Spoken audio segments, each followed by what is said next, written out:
Welcome back to another episode of Journals and Dreams.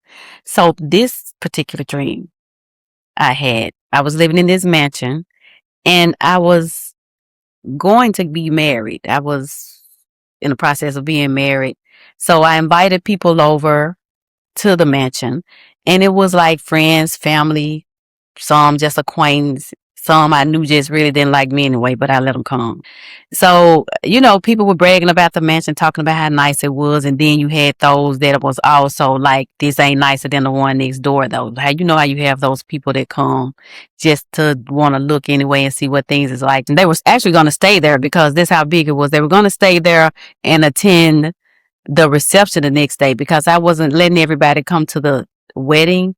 I guess I feel like that was more personal or something, but they were going to be allowed to come to the reception. So, and finding this building for the reception, what I noticed about the building, it was a big old plain white, just plain brick building.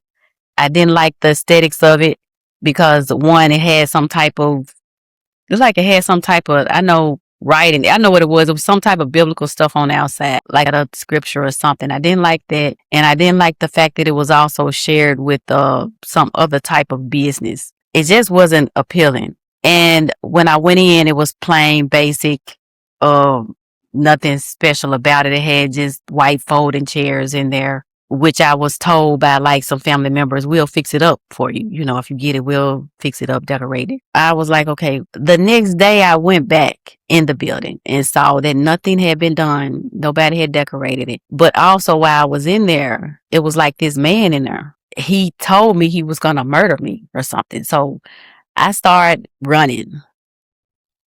And I called my fiance on the phone and tell him, that it's a man in there. And he said he's going to murder me. And I heard him telling people on the other end, trying to get people together to come. I'm sorry. No, I'm kind of trying to remember this. But this wasn't next day. This was the same day, I feel like, when everybody came. Yeah, that's what happened. When everybody came there, it was the day before when I saw the man in there. And he told me he was going to murder me and ran me out the building, which should have been a red flag number 3. I already didn't like the building. And I didn't like the way that it was shared with some other business. And on top of that, I had somebody try to run me out the building. But I ended up getting the building anyway.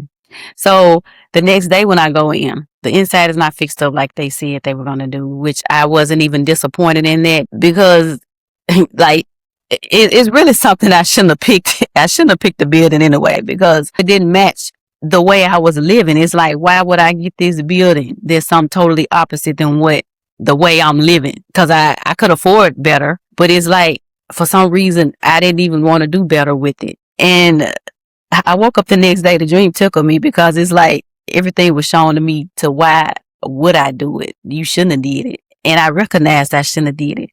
So when thinking about the dream back, it made me reflect on like how many times we may pick things that we feel is not in alignment that we want for ourselves. And that's what that particular dream made me think about. I knew that wasn't right for me, so why did I pick it? Let me know what you guys think.